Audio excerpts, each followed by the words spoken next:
Que la paix soit surtout bien guidée. Alhamdulillah Rabbil Alamin. Bon, je souhaite juste rappeler que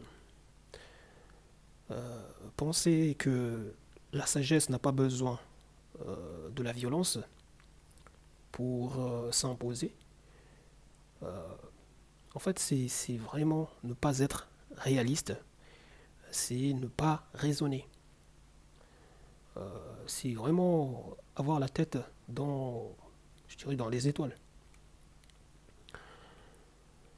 En fait, la miséricorde n'empêche pas l'usage de la force, bien sûr légitime, et l'usage de la force n'empêche pas de faire preuve de miséricorde.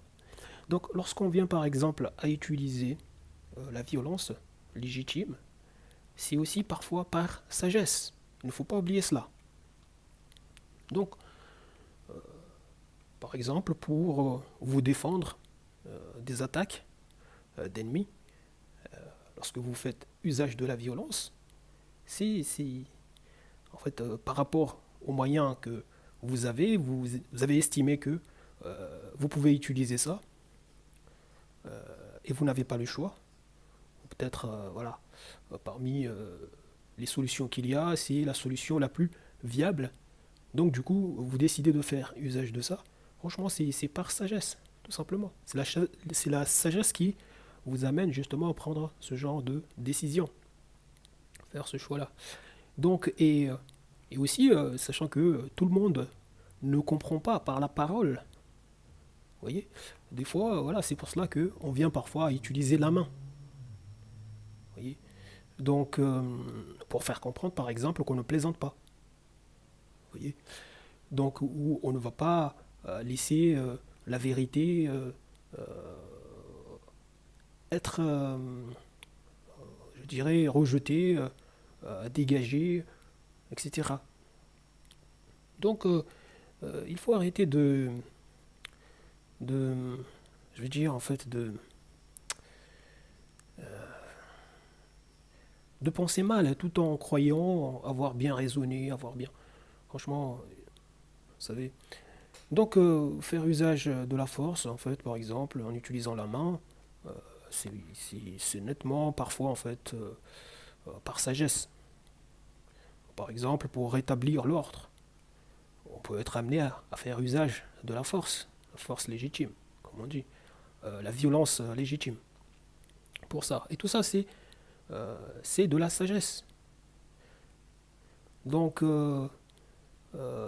comme voilà, pour faire adopter la vérité, parfois on est obligé de passer par là, par exemple.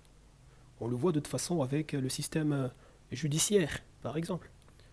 Imposer la justice, la vérité, etc. Donc il faut arrêter de de vous tromper les uns les autres sur tout ça. Subhanallah. D'ailleurs, vous voyez même que vous avez des hadiths où on nous dit que le message d'Allah sallam a dit qu'il a été envoyé justement avec, voyez, aussi avec le fer.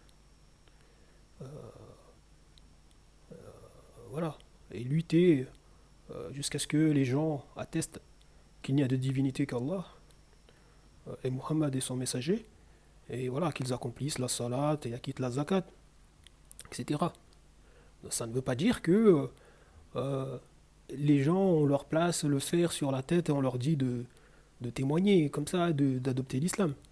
Non, il y a des règles. C'est juste que avec le fer, on brise juste les obstacles. C'est tout. Par exemple, les musulmans viennent à prendre le contrôle d'un pays, donc sans obliger les gens qui y sont à adopter l'islam, mais juste en fait pour pouvoir en fait plus facilement montrer aux gens en fait la voie de la vérité, montrer aux gens en fait ce qu'est l'islam, tout simplement, que de laisser en fait à la tête de ces pays des gens qui viennent là mentir au peuple en fait sur l'islam, égarer les gens, etc. Ainsi de suite. Donc c'est tout, hein. Je vous remercie du temps que vous avez pris pour suivre ça et je vous dis salam.